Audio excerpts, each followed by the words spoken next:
اس video کو اگر آپ پورا دیکھ لیں گے تو آئی بلیو یہ جو آرڈر ہے نا، یہ تمام چیز آپ کو پوری انالیسس سمجھ آ جائے گا. اور یہ ٹاک شوز وغیرہ میں جو کنفیوژن کریٹ کی جا رہی ہے، 9 ممبر بینچ پہلے 5 ممبر بنا، پھر 7 ممبر بنا، یہ کیوں بنا، کون سے ڈیسیژنس پر رلائی کیا گیا اور کس وجہ سے ہائی کورٹ کو آرڈر کر دیا گیا سپریم کورٹ کی طرف سے. جی السلام علیکم جی. عدالتی طور پہ اور سیاسی طور پہ بڑی ہنگامہ آرائی ہوئی ہے پورے کنٹری میں، اور ہر بندہ جو ہے وہ کامنٹ کر رہا ہے. جس کو کرنا چاہیے وہ بھی کر رہا ہے. کئی لوگ ٹی وی پہ وہ بھی کامنٹ کر رہے ہیں جن کو نہیں کرنا چاہیے، یا غالباً جن کی ایکسپرٹیز نہیں بنتی about the latest supreme court decision dated 27/3/2023. جو مارچ کا مہینہ ہے، یہ عدالتی ہمارے سسٹم میں اور سیاسی ہنگامہ آرائی میں ایک بڑا امپورٹنٹ مہینہ ہے. Precisely I am glad that I came back before this entire episode unfolded. اور اب ہم یہ تمام چیزیں دیکھ رہے ہیں. میں نے سوچا میں اس پہ تھوڑا سا کامنٹ کر دوں. یہ جو ڈیسیژن آیا، جو میجورٹی ڈیسیژن ہے، 4-3 کی میجورٹی اس ڈیسیژن کے پاس ہے، جس میں سو موٹو بھی ہے، کچھ کانسٹیٹیوشنل پٹیشنز ہیں، 184(3) کا اسکوپ ہے. یہ تمام ڈیسیژن جو ہے وہ اس نے پورے ملک کو ہلا کے رکھ دیا. کل اگر آپ انالیسس دیکھیں تو ہر بندہ یہ سمجھ رہا ہے کہ سپریم کورٹ نے کسی ایک پارٹی کے فیور میں، یا آپ سمجھیں کہ گورنمنٹ کے فیور میں آرڈر دے دیا ہے. جیسے جو اپوزیشن ہے، میجورٹی اس میں پی ٹی آئی ہے، اور پی ٹی آئی کے اگینسٹ یہ ڈیسیژن آ چکا ہے. میں تھوڑا سا اس میں اگر ہم فیکٹس دیکھیں تو یہ ہیں کہ بیسکلی یہ جو سپریم کورٹ میں میٹر گیا ہے، یہ معاملہ کیا تھا. یہ معاملہ یہ تھا کہ پارلیمنٹ جو ہے وہ ڈیزالو ہوا on the advice of the chief minister. Assembly dissolve ہو گئی، پروونشل اسمبلیز کی بات ہو رہی ہیں. جب اسمبلی ڈیزالو ہوئی تو پریزیڈنٹ آف پاکستان نے بیچ میں کافی ایک ٹسل چلی کہ کون الیکشن کمیشن ڈیٹ پاس کرے. لاہور ہائی کورٹ میں گئے، پھر ہائی کورٹ نے انٹرفیئر کیا. پریزیڈنٹ آف پاکستان نے شارٹلی اگر میں بتاؤں تو section 57 of the elections act 2017 کے تحت ایک آرڈر پاس کیا، جس میں انہوں نے ڈیٹ اناؤنس کر دی الیکشنز کی، جو ان کے پاس اختیار ہے سیکشن 57 کے تحت. وہ جو آرڈر تھا پریزیڈنٹ آف پاکستان کا، وہ الیکشن کمیشن آف پاکستان نے اس آرڈر کو نل اینڈ وائڈ قرار دے دیا. اب جب وہ نل اینڈ وائڈ قرار دے دیا گیا تو الیکشن کمیشن آف پاکستان کے اگینسٹ جو ہماری اپوزیشن پارٹیز ہیں، میجورٹی جس میں پی ٹی آئی کی ہے، وہ لوگ جو ہے وہ سپریم کورٹ میں چلے گئے. علی ظفر صاحب اس میں پیش ہوئے. سپریم کورٹ میں جا کے انہوں نے اس تمام چیز کو جو ہے وہ بحث کی کہ جی یہ تمام چیزیں ہوئیں، پریزیڈنٹ نے آرڈر کر دیا. اب election commission section article 254 of the constitution کے پیچھے چھپ کے یہ کہہ رہا ہے کہ جی پریزیڈنٹ تو یہ کر نہیں سکتا، یہ تو ہم نے کرنا تھا. اینی ویز یہ تمام معاملہ سپریم کورٹ نے ٹیک اپ کر لیا. پھر ہوتا یہ ہے کہ اگر ہم یہ ڈیسیژن دیکھیں 27/3/2023 کا جو کل آیا، اس ڈیسیژن کے اندر جو امپورٹنٹ بات ہے وہ یہ ہے کہ پہلے تو دا ویری آنریبل جسٹس منصور علی شاہ صاحب نے اس کو لکھا، اور یہ میجورٹی ڈیسیژن 4 ججز نے اس میں جو ہے وہ فیور میں ویو دیا ہے، جس میں میں آپ کو نام بتاؤں تو جسٹس منصور علی شاہ صاحب، جسٹس جمال صاحب، جسٹس یحییٰ آفریدی صاحب، جسٹس اطہر من اللہ صاحب. ان چاروں نے سپورٹ میں ایک آرڈر دے دیا. اور اس میں اس تمام بینچ کے اندر جو کنفیوژن کریٹ ہوئی، یہ جس کی وجہ سے یہ تمام چیزیں ہوئی، میں اس بات پہ بھی آؤں گا کہ کیا یہ جو ڈیسیژن ہے یہ پی ٹی آئی کے حق میں ہے، کہ آئی ایم شیور آپ لوگ اس میں زیادہ انٹرسٹڈ ہوں گے کہ یہ نون لیگ کے حق میں ہے یا پی ٹی آئی کے حق میں. یہ الٹیمیٹلی ہم یہ ڈسکس کر لیتے ہیں. لیکن فرسٹ آف آل جو امپورٹنٹ بات ہے وہ فیکٹس آپ کے سامنے آ گئے. سپریم کورٹ میں معاملہ چلا گیا. اب ہوا یہ، اگر میں اس کی سنوپسس ہم دیکھیں تو سپریم کورٹ میں ایک سول سرونٹ کا کیس چل رہا تھا، جو آپ کو پتا ہوگا غلام محمود ڈوگر صاحب. اس کیس میں چیف جسٹس صاحب نے ایک آبزرویشن دے دی جسٹس عمر عطا بندیال صاحب نے کہ جو الیکشنز ہیں وہ اپنے ٹائم پہ ہونے چاہیے. اور ایسا لگتا ہے گورنمنٹ کی باتوں سے، الیکشن کمیشن کی حرکتوں سے، کہ الیکشن جو ہیں وہ اپنے ٹائم پہ نہیں ہوں گے. جہاں سے یہ پوری سٹرنگ شروع ہو گئی. اور پھر آرٹیکل 184(3) کے تحت ایک سو موٹو کو لے لیا گیا.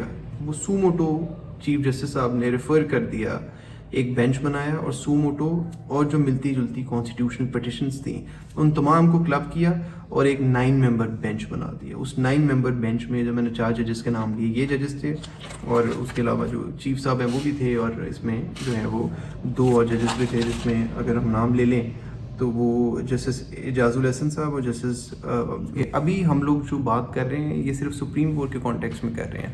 ہائی کورٹ جو ہے وہ آلریڈی ان پروسیس ہے. جیسے کہ لاہور ہائی کورٹ نے آلریڈی ایک آرڈر پاس کیا ہوا تھا اگینسٹ الیکشن کمیشن اور گورنمنٹ کہ آپ اس ٹائم کے اندر ود ان دس ٹائم آپ الیکشن کی ڈیٹ اناؤنس کریں اور اس تمام چیز کو ڈیسائیڈ کریں. اس کو گورنمنٹ نے اور الیکشن کمیشن نے اس کو ایک آئی سی اے میں چیلنج کر دیا، جو ڈویژنل بینچ کے سامنے. جب ایک بینچ آپ کے اگینسٹ آرڈر کرتا ہے سنگل بینچ، تو اس آرڈر کو آپ ایک ڈویژنل بینچ کے سامنے، جس میں 2 یا 3 ممبرز ہو سکتے ہیں، according to the wish of the Chief Justice of the relevant province.